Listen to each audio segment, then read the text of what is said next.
Guys what's up and welcome back to gravity circle. Welcome back class 11 students. हम लोग thermodynamics complete कर रहे थे एंड इस लेक्चर के पहले वाले लेक्चर तक मैंने आप लोगों को यहां पर पूरा कंप्लीट करवा दिया था standard enthalpy of formation. I hope आप सब लोगों को याद होगा। अब आज हम लेक्चर आगे बढ़ाते हैं और डिस्कस करते हैं थर्मोकेमिकल इक्वेशंस के बारे में। अब गाइस थर्मोकेमिकल इक्वेशन देखो, सीधी सी बात है, नाम से ही आप लोगों को समझ में आ जाएगा कि थर्मोकेमिकल इक्वेशंस क्या है। बेसिकली बेटा ये एक प्रकार की बैलेंस्ड केमिकल इक्वेशन होती है जिसके अंदर आप लोगों को अलग अलग रिएक्टेंट्स और अलग अलग प्रोडक्ट्स ये लिखने होते हैं।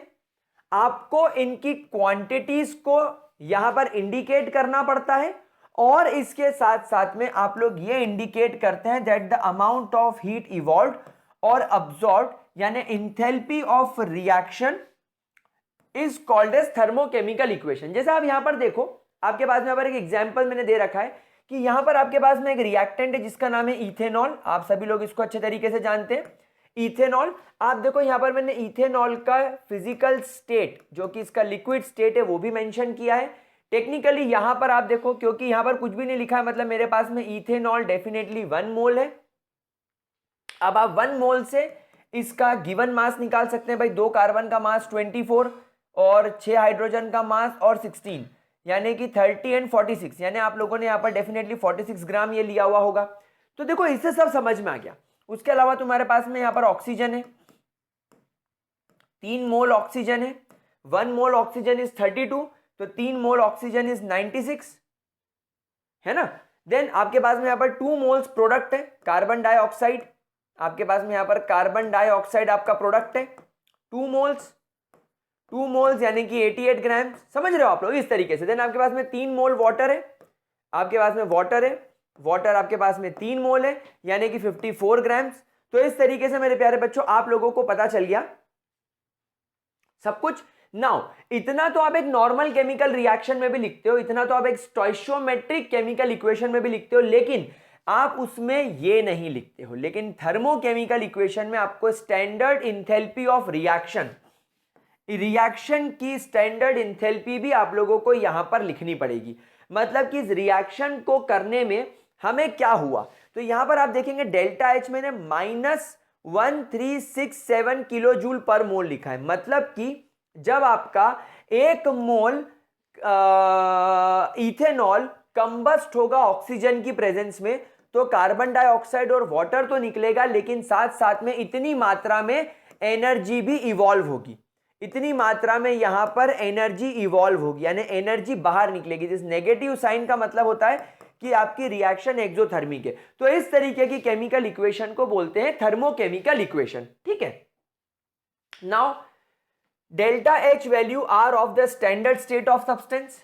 अब आप यहां पर देखो, यहां पर हम लोगों ने जो डेल्टा एच की वैल्यू लिखी है यहां पर सब अपने स्टैंडर्ड स्टेट में है। यानी कि आपने अगर ये केमिकल रिएक्शन 298 केल्विन्स पर करी है तो 298 केल्विन्स पर मिथेनॉल या इथेनॉल अपने लिक्विड स्टेट में है, ये अपने गैसियस स्टेट में, ये गैसियस स्टेट में, लिक्विड स्टेट में। तो ये सारी वैल्यू अपने स्टैंडर्ड स्टेट की होती है। The coefficient of different substances represent the number of moles related and formed for the heat change represented in the equation. That means आप लोगों ने यहां पर ये जो मोल्स लिखे हैं, ये मोल्स बताते हैं कि कितने, यानी जो नंबर लिखे हैं इनको स्टोइशियोमेट्रिक कोएफिशिएंट्स बोलते हैं। तो ये स्टोइशियोमेट्रिक कोएफिशिएंट आपको बता रहा है कि एक रिएक्शन करने में कितने मोल रिएक्टेंट रिएक्ट करे और कितने मोल प्रोडक्ट बना और उसको करने में कितनी हीट चेंज हुई। मतलब कि हमारा यहां पर मेजर टारगेट थर्मोकेमिकल रिएक्शन लिखने का ये होता है कि एक पर्टिकुलर केमिकल रिएक्शन करने के लिए जब आप उसको पूरा बैलेंस कर लेते हैं तो इतने मोल रिएक्टेंट इतने मोल प्रोडक्ट बनाते हैं। ये पूरा करने के लिए आप लोगों को कितनी हीट का इन्वॉल्वमेंट हुआ, कितनी हीट अब्सॉर्ब हुई एंडोथर्मिक, कितनी हीट रिलीज हुई एक्सोथर्मिक। जैसे इसके पहले वाले एग्जांपल में हमने देखा कि रिएक्शन एक्सोथर्मिक है, मतलब 1 मोल इथेनॉल को 3 मोल ऑक्सीजन से रिएक्ट करा तो 2 मोल कार्बन डाइऑक्साइड और 3 मोल वाटर बना। ये पूरा करने में हमें -1367 यानी कि 1367 किलो जूल पर मोल की एनर्जी यहां से रिलीज हुई। Delta r H refers to the number of moles of substance specified, मुझे लगता है कि शायद ये कट ना जाए, तो मैं इसको उठाकर थोड़ा सा नीचे खसका लेता हूं ताकि ये आपको सा कटा कटा ना दिखे। ओके, हाँ, तो बेटा delta r H refers to the number of moles of substance specified by an equation.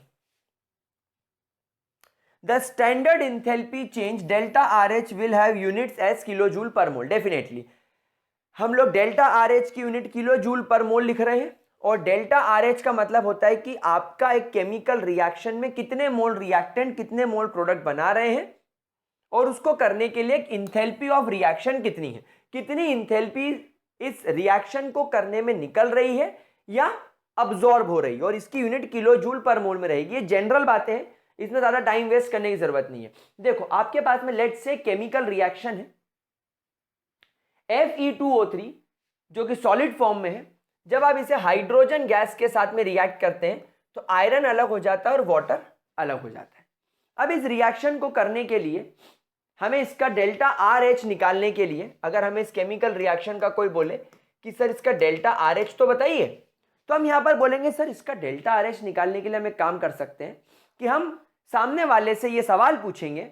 अगर जैसे आपने मेरे से बोला कि सर ये रिएक्शन है और इस रिएक्शन की इंथैल्पी बताओ, इस रिएक्शन को करने में कितनी इंथैल्पी लगी ये आप बताओ, तो मैं इस रिएक्शन को देखूंगा और आपसे बोलूंगा कि ठीक है, मेरे को आप बोल रहे हो कि डेल्टा आर एच निकालो, तब मैं आपसे सवाल पूछूंगा। ठीक है, मुझे एक काम कीजिए, आप मुझे Fe2O3 का और आप मुझे वाटर का इंथैल्पी ऑफ फॉर्मेशन दे दीजिए। आप याद करो, मैंने आपको इंथैल्पी ऑफ फॉर्मेशन सिखा रखा है। इंथैल्पी ऑफ फॉर्मेशन का मतलब होता है कि अगर आप लोग एक कंपाउंड बनाना चाहते हैं, या अगर आप लोग एक कंपाउंड बनाना चाहते हैं, तो कंपाउंड को बनाने में कितनी एनर्जी लगी और ये कंपाउंड कैसे बना।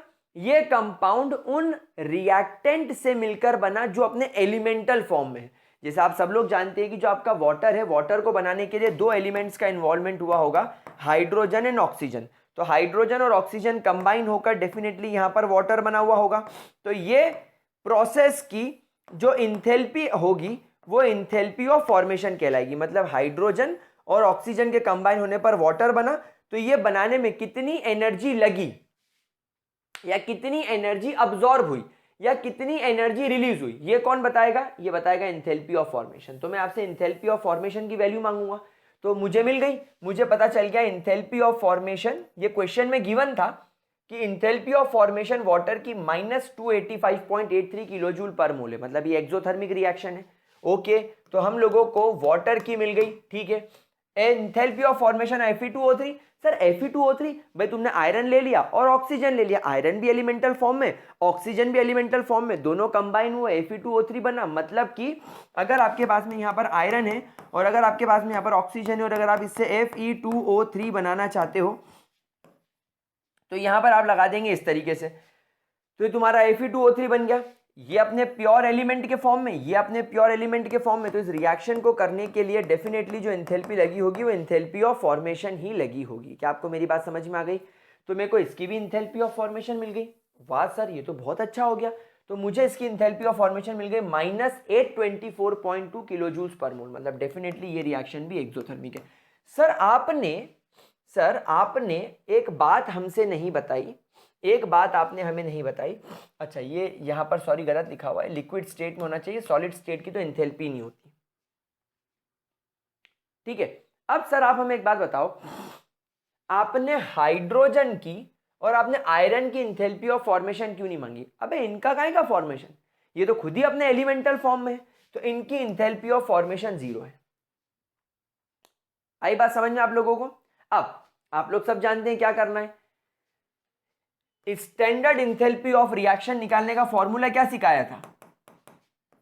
Enthalpy change of product minus enthalpy change of reactant. तो प्रोडक्ट में आयरन की तो 0 हो गई, लेकिन वाटर की -285.83 है, तो मैंने लिख दिया -285.83। और वाटर के मोल्स है 3, ये पर मोल यानी ये 1 मोल की है, तो 3 मोल की मैंने मल्टीप्लाई कर दिया, वैल्यू आ गई -857.5। माइनस रिएक्टेंट, ये रहा रिएक्टेंट, इसकी तो 0 होती है, इसकी आपको सवाल में दे रखी है -824.2, मैंने यहाँ लिख दी -824.2, बीच में माइनस आ गया क्योंकि प्रोडक्ट माइनस रिएक्टेंट होता है, माइनस माइनस प्लस हो गया 824.2, नेट वैल्यू आ गई माइनस 33.3 किलो जूल पर मोल। तो इस रिएक्शन की स्टैंडर्ड इंथैल्पी या रिएक्शन की इंथैल्पी कितनी हो गई 33.3 किलो जूल पर मोल। तो ये यूज होता है आपकी थर्मोकेमिकल इक्वेशन का। अगर आपको थर्मोकेमिकल इक्वेशन बनानी आ गई तो आप इस तरीके से सवालों को सॉल्व कर सकते हो। एक और चीज हम यहां पर करके देख सकते हैं कि क्योंकि आप लोगों को सवाल पूछा जाता है पर मोल का, क्योंकि आप लोगों को सवाल पूछा जाता है कि आप लोग हमेशा पर मोल की एनर्जी निकालें। यहां पर आप देखो, यहां पर मोल नहीं है, यहां पर 3 मोल हाइड्रोजन लग रहा है, 2 मोल आयरन निकल रहा है, 3 मोल वाटर बन रहा है। तो इसके लिए हम क्या कर सकते हैं, इसके लिए हम लोग क्या कर सकते हैं, हम पूरी इक्वेशन को 2 से डिवाइड कर देते हैं। हम पूरी इक्वेशन को क्या करते हैं 2 से डिवाइड कर देते हैं। तो क्या होगा, Fe2O3 हो जाएगा 1/2 Fe2O3, 3 मोल्स ऑफ हाइड्रोजन हो जाएगा 3/2 मोल्स ऑफ हाइड्रोजन, 2 आयरन बन जाएगा 1 आयरन, एंड 3/2 H2O बन जाएगा 3 H2O बन जाएगा 3/2 H2O। सर 2 से क्यों डिवाइड करा, क्योंकि यहां पर हमारा जो मेजर प्रोडक्ट हम बनाना चाह रहे थे वो था आयरन। हम चाह रहे थे कि इस ओर में से Fe2O3 में से हाइड्रोजन का ट्रीटमेंट करके हम आयरन मेटल को अलग निकालने, मतलब हमारा मेजर उद्देश्य था आयरन निकालना। तो हम चाहते कि हमें 1 मोल आयरन चाहिए, तो 1 मोल आयरन निकालने के लिए हमें कितनी एनर्जी लगेगी, तो हमने 2 से डिवाइड कर दिया। तो आपका जो इधर वैल्यू आया था 33.33, इसको हम 2 से डिवाइड कर देंगे तो ये हो जाएगा 16.65 किलो जूल पर मोल, और क्योंकि वैल्यू नेगेटिव है तो ये भी नेगेटिव वैल्यू आ जाएगी, तो ये पर मोल की वैल्यू हो जाएगी। तो ये बहुत आसान होता है बेटा थर्मोकेमिकल इक्वेशन का इस्तेमाल करके इस तरीके के क्वेश्चंस को करना। चलिए आगे बढ़ते हैं और नए टॉपिक की तरफ चलते हैं जिसका नाम है व्हाट्सअप अनअकैडमी से आ रहा है एक धांसू अपडेट, और ये अपडेट है अबाउट द सब्सक्रिप्शन। गाइज अगर आप लोग 20% सब्सक्रिप्शन लेना चाहते हैं अनअकैडमी पर, 20% ऑफ लेना चाहते हैं अगर आप लोग सब्सक्रिप्शन में, तो आप लोगों को कोड यूज करना है ग्रेविटी। ये 19 फरवरी तक ही एलिजिबल है। दैट मीन्स अगर आप 19 फरवरी के पहले पहले कोई भी अनअकैडमी पर किसी भी कैटेगरी में अगर आप लोग सब्सक्रिप्शन लेते हैं तो आप लोगों को मिलेगा 20% ऑफ ऑन डिस्काउंट। यानी कि अगर आप जेई नीट प्लेटफॉर्म पर लेना चाह रहे हैं, अगर आप लोग आईआईटी जेई नीट फाउंडेशन पे लेना चाहते हैं, 11 12 9 10 पे लेना चाहते हैं, तो गाइज किसी भी प्लेटफॉर्म पर आपको 20% ऑफ मिलेगा। Just use code gravity. Hess law of summation. अब ये हेस लॉ ऑफ समेशन क्या बोलता है, देखो मान लो मेरा नाम है मृत्युंजय पंड्या। मृत्युंजय पंड्या ने ग्रेविटी सर्कल चैनल पर 3 लाख सब्सक्राइबर्स गेन कर लिए। साथ ही साथ मृत्युंजय पंड्या ने अनअकैडमी पर पढ़ाना शुरू कर दिया और वहां पर वो टॉप फैकल्टी बन गया, और अब मृत्युंजय पंड्या की सैलरी ठीक ठाक हो गई जिससे वो अपना घर चला सके, अपनी फैमिली को थोड़ा बहुत सपोर्ट कर सके। तो आपको क्या दिखता है, मृत्युंजय पंड्या ने क्या करा, यूट्यूब पर पढ़ाना चालू करा, ग्रो कर गया, 3 लाख सब्सक्राइबर्स मिल गए, अनअकैडमी का कॉल आ गया, पैसे छापने चालू। लेकिन कितने लोगों को यह पता है कि मृत्युंजय पंड्या ने कॉलेज से ड्रॉप आउट था, मृत्युंजय पंड्या को कॉलेज छोड़ना पड़ा फैमिली प्रॉब्लम्स की वजह से, फैमिली को सपोर्ट करने की वजह से। कितने लोगों को मालूम था मृत्युंजय पंड्या ने ऑफलाइन पढ़ाया 10-10 बच्चों को बैठाकर। कितने लोगों को पता है मृत्युंजय पंड्या ने अपने मम्मी की सेविंग्स अपने ऑफलाइन कोचिंग में उड़ा दी क्योंकि लॉस में चला गया। कितने बच्चों को मालूम था कि ग्रेविटी सर्कल चैनल को चालू करने के लिए उसने 4 साल लगा दिए, 4 इयर्स लगा दिए, तब जाकर उसके इतने कम सब्सक्राइबर्स हैं। इससे अच्छा वो मुजरा करता, आए तेरा 70 वाला, तो उससे ज़्यादा सब्सक्राइबर्स हो जाते उसके। वो बेवकूफ़ी करता तो ज़्यादा सब्सक्राइबर्स हो जाते, गाली बकता माँ बहन की तो ज़्यादा सब्सक्राइबर्स हो जाते। लेकिन नहीं, उसने पढ़ाना चूज़ करा, तब जाकर उसके इतने कम सब्सक्राइबर्स हुए। बकवास पेलता आकर टाइम टेबल बनाओ, 25 घंटे निकालो तो जाके ज़्यादा सब्सक्राइबर्स हो जाते, अपना प्लेटफॉर्म खड़ा कर देता। लेकिन नहीं, उसने तो घिसी अपनी, तो जाके उसके बेचारे के 3000 सब्सक्राइबर्स हुए।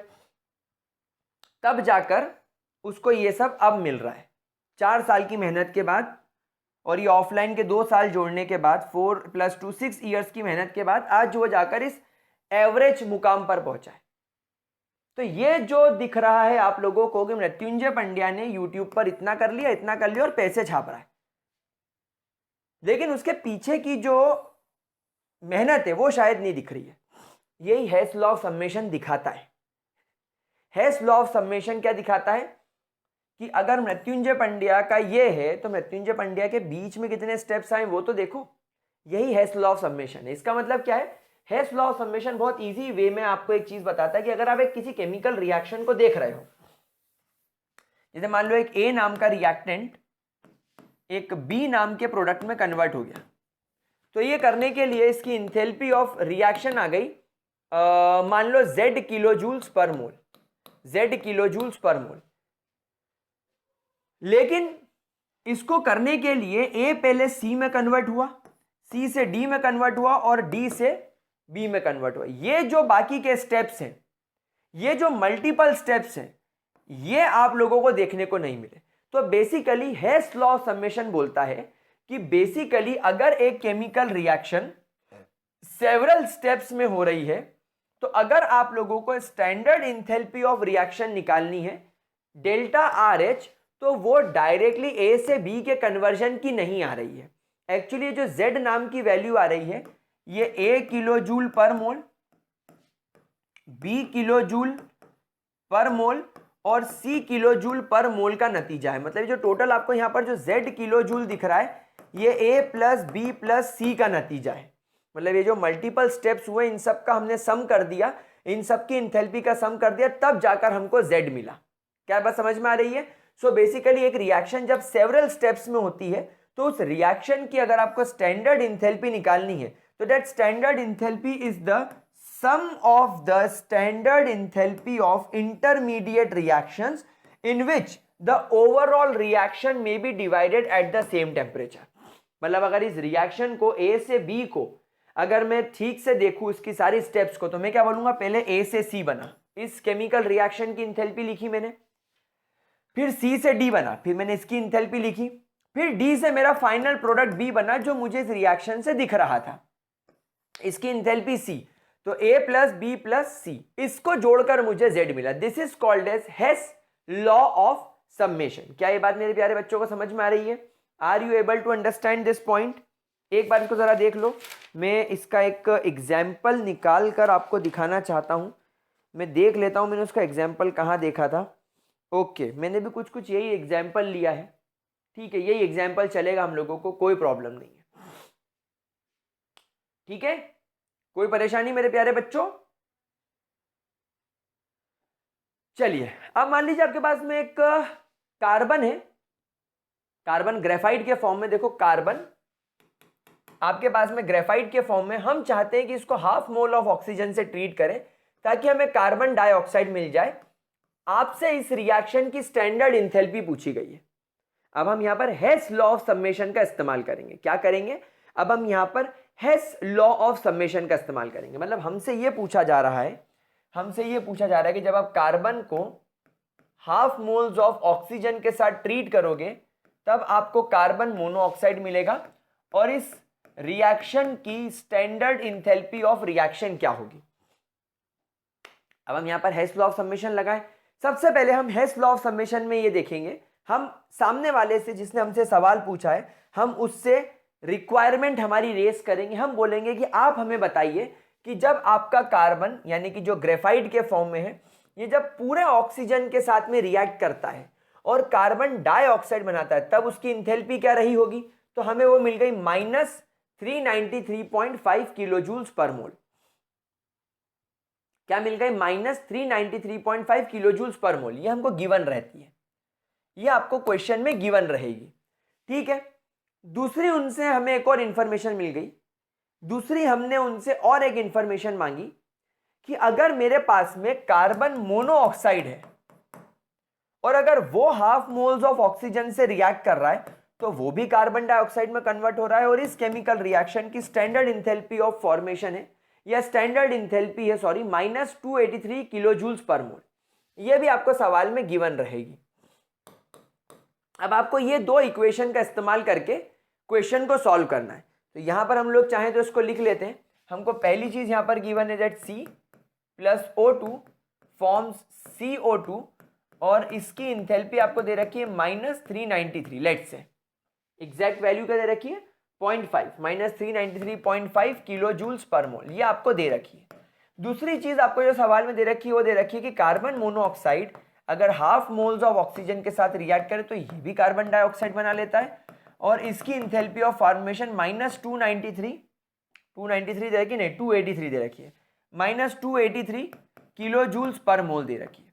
अब आपको बोला गया इन दो इंफॉर्मेशन का इस्तेमाल करके और हेस लॉ ऑफ समेशन लगाकर आप डेल्टा H निकालो।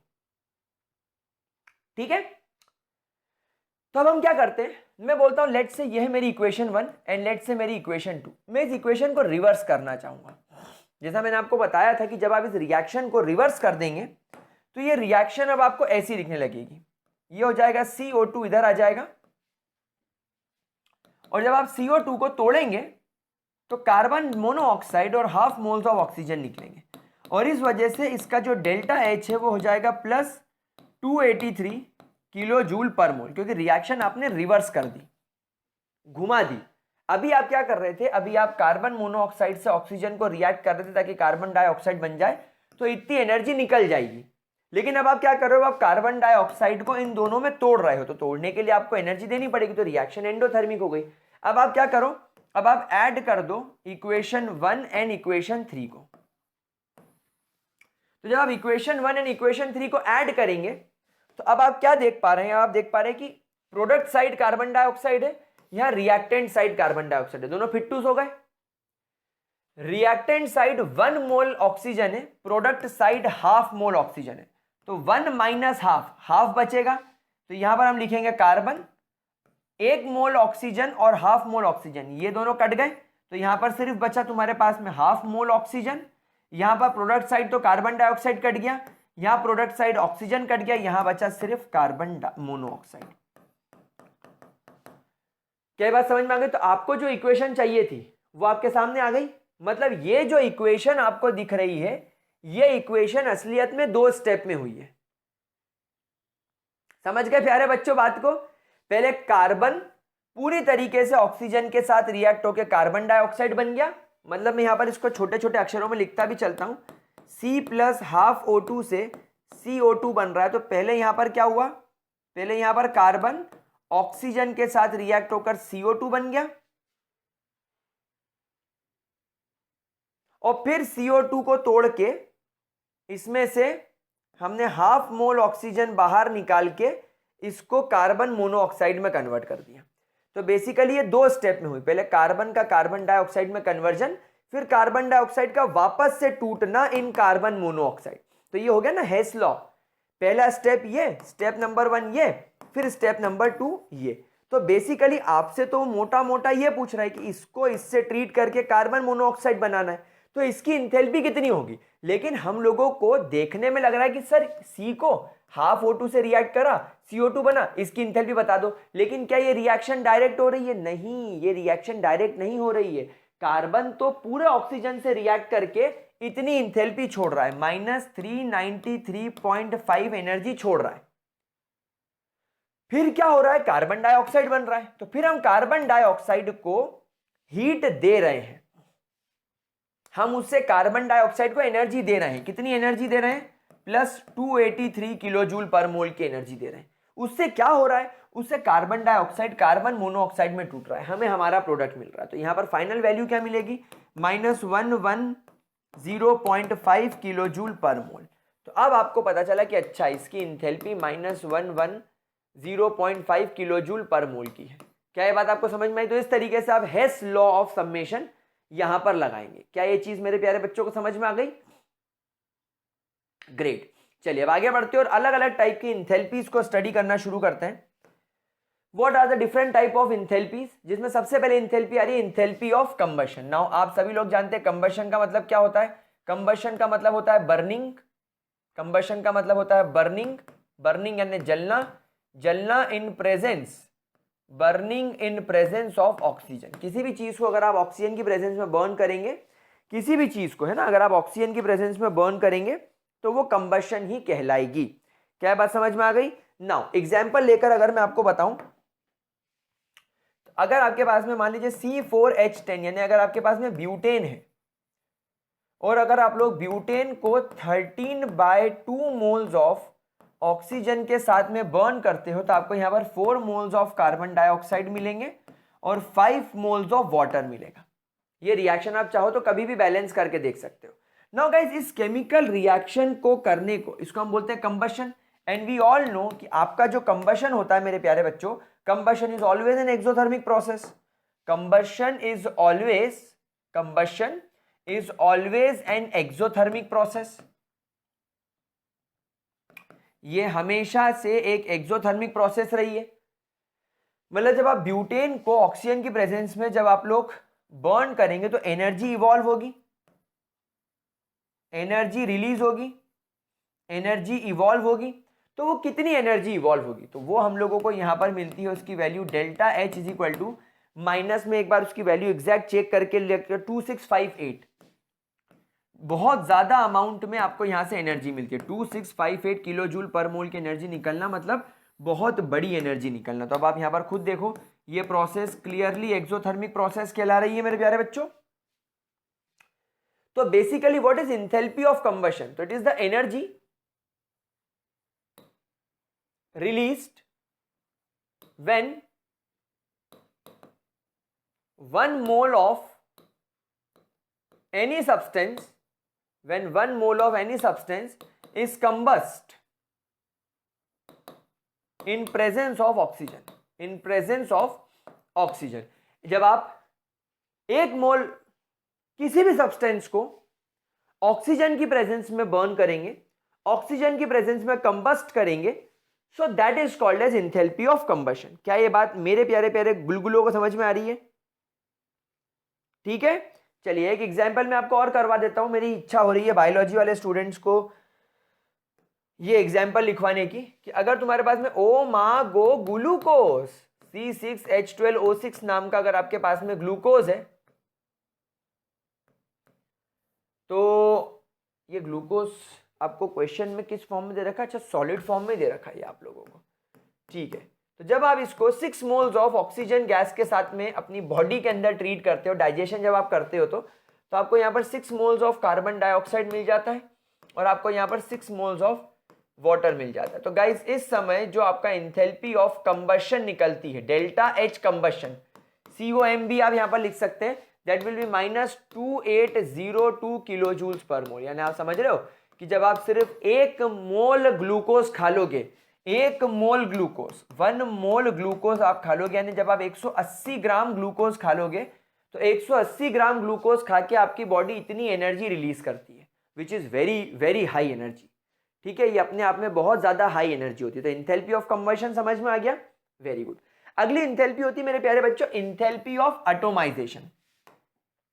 Now what exactly do you mean by atomisation? What exactly do you mean by atomization? Atomization का मतलब क्या होता है बेटा? atomization का मतलब होता है it is the process of conversion of a molecule into its atomic form। उसको एटोमाइजेशन बोलते हैं। कैसे? जैसे मान लो अगर तुम्हारे पास में एक हाइड्रोजन नाम का गैस है। अब आप लोग सब जानते हैं हाइड्रोजन तो एक अपने मॉलिक्यूल फॉर्म में है। तो जब आप लोग इसे हीट करेंगे, एनर्जी देंगे, जो भी आप करेंगे, और अगर आप इस हाइड्रोजन को तोड़ देंगे उसके एटॉमिक फॉर्म में, तो ये प्रोसेस कहलाएगी एटोमाइजेशन। ठीक है, सो द एनर्जी इवॉल्व और अब्सॉर्ब, भाई दोनों में से कुछ भी हो सकता है। यूजुअली तो अब्सॉर्ब भी होगी, क्योंकि तुम क्या कर रहे हो एक्चुअली, 2 हाइड्रोजन के बीच के बॉन्ड को तोड़ रहे हो। मॉलिक्यूल क्यों बना? क्योंकि एटम्स के बीच में बॉन्ड है, तो बॉन्ड को तोड़ने के लिए तो आपको एनर्जी देनी पड़ेगी ना। बॉन्ड बनता है स्टेबिलिटी के लिए, तो जब बॉन्ड बनेगा तो एनर्जी रिलीज होगी, लेकिन जब बॉन्ड तोड़ना है तो आपको एनर्जी देनी पड़ेगी। तो हम यहां पर ऐसा लिख सकते थे एनर्जी इन्वॉल्व्ड, ये ज्यादा बेहतर शब्द है। So the energy involved in formation of 1 mole of atoms from their molecules are called as enthalpy of atomisation.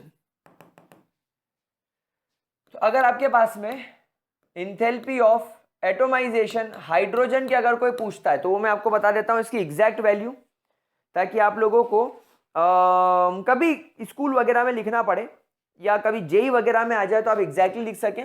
435 kilo joules per मोल। ठीक है मेरे प्यारे प्यारे किडीज, ठीक है। अच्छा एक एग्जाम्पल और करवाऊं, देखो और एक एग्जाम्पल करवाता हूं, आपको और क्लियर होगा। Methane is CH4। जब आप मीथेन को एनर्जी प्रोवाइड करेंगे तो कार्बन अलग हो जाएगा और ये चारों के चारों हाइड्रोजन भी अलग हो जाएंगे। तो यहां पर इसकी इंथैल्पी ऑफ एटोमाइजेशन क्या हो जाएगी, ये हो जाएगी 1665 किलो जूल पर मोल। अब आप खुद देख रहे हो यहां पर वैल्यू पॉजिटिव, मतलब ये रिएक्शन कैसी है, मतलब ये रिएक्शन प्योरली एंडोथर्मिक है। This reaction is purely endothermic, मतलब यू आर प्रोवाइडिंग एनर्जी। तो यूजुअली जैसे मैंने आपसे कहा बॉन्ड तोड़ रहे हो तो एटोमाइजेशन एनर्जी एंडोथर्मिक ही होगी।